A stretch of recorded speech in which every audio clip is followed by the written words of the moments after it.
Oke, kali ini kita bakal bahas sesuatu yang ironis ya.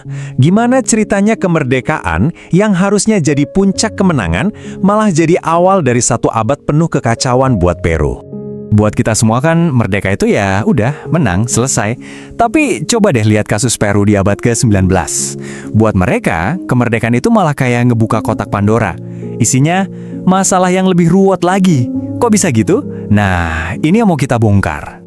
Oke, biar ngerti masalahnya, kita harus mundur dulu nih ke awal abad 19. Bayangin ya, di saat seluruh Amerika Selatan lagi bergejolak, lagi semangat-semangatnya revolusi, Peru malah adem ayem. Kenapa? Karena Peru itu pusat kekuasaan Spanyol. Mereka itu ibaratnya benteng terakhir kolonialisme di sana. Nah, ini bedanya kelihatan banget. Negara-negara tetangganya udah perang habis-habisan buat merdeka. Elit-elit di Peru, mereka malah santai. Nyaman. Loh kok bisa? Ya jelas mereka kan yang paling diuntungkan sama sistem kolonial. Buat mereka, merdeka itu artinya resiko. Resiko kehilangan semua kekayaan dan kekuasaan yang udah mereka nikmati. Jadi intinya di sini nih, kemerdekaan Peru itu ternyata bukan murni dari dalam, malah bisa dibilang diimpor. Pasukan dari negara tetangga yang udah merdeka duluan, kayak Argentina sama Kolombia, yang datang buat ngebantuin ngusir Spanyol. Ini nunjukin banget kan betapa ragu-ragunya orang Peru sendiri waktu itu. Singkat cerita, di awal tahun 1820-an, Peru akhirnya merdeka juga. Wah, pastinya seneng banget kan, euforia di mana-mana.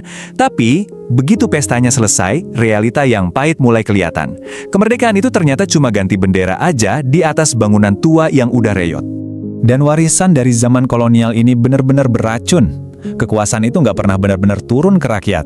Negara yang baru ini ya cuma nerusin struktur lama. Cuma segelintir elit yang makin kaya dan berkuasa, sementara mayoritas penduduk aslinya ya tetap aja miskin, terpinggirkan, gak punya suara. Fondasinya udah salah dari awal.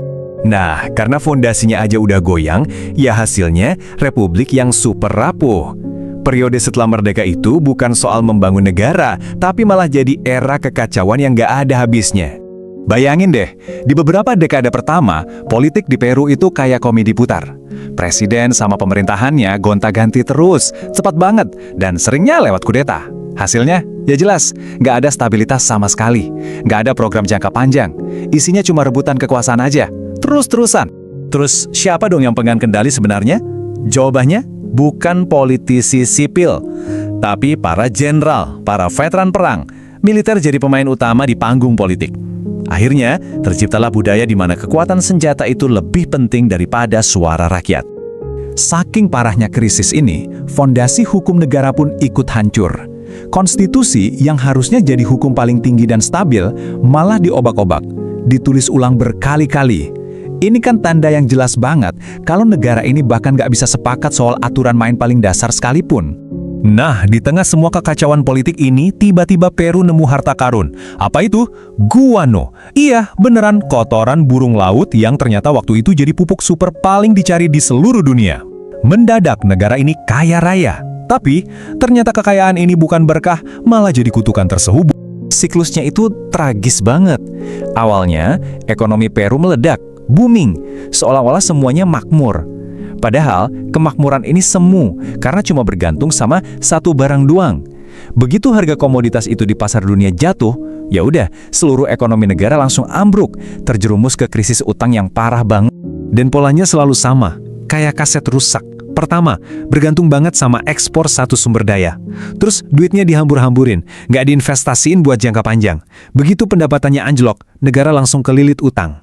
Dan yang paling bikin miris, ujung-ujungnya selalu rakyat kecil yang harus nanggung akibat dari kegagalan para elit. Puncaknya, klimaks dari semua masalah ini terjadi di akhir abad ke-19.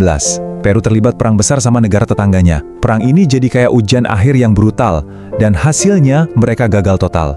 Semua kelemahan yang dari tadi kita bahas, politik yang goyah, ekonomi yang rentan, masyarakat yang terpecah, semuanya kebongkar di sini. Dampaknya, wah, hancur-hancuran. Bukan cuma soal kalah perang atau kehilangan wilayah ya. Ekonominya remuk, harga diri sebagai bangsa juga anjlok. Tapi yang paling parah, rakyat jadi kehilangan sisa-sisa kepercayaan terakhir mereka sama pemimpinnya, sama negaranya sendiri. Kutipan ini benar-benar nangkep inti masalahnya. Kemerdekaan itu ternyata bukan garis finish. Buat Peru, itu malah jadi garis start dari perjuangan baru, membangun negara yang adil dan stabil dari puing-puing warisan kolonial. Sayangnya, itu adalah perjuangan yang bisa dibilang mereka kalahkan sepanjang abad ke-19. Jadi, setelah ngelihat perjalanan panjang Peru ini, muncul satu pertanyaan besar yang sebenarnya masih relevan banget sampai sekarang. Bukan cuma buat Peru, tapi buat banyak negara lain juga. Pertanyaannya, gimana caranya sebuah bangsa bisa benar-benar merdeka, bukan cuma merdeka dari penjajah, tapi juga merdeka dari hantu masa lalunya sendiri? Nah, ini pertanyaan yang bagus untuk kita pikirkan bareng-bareng.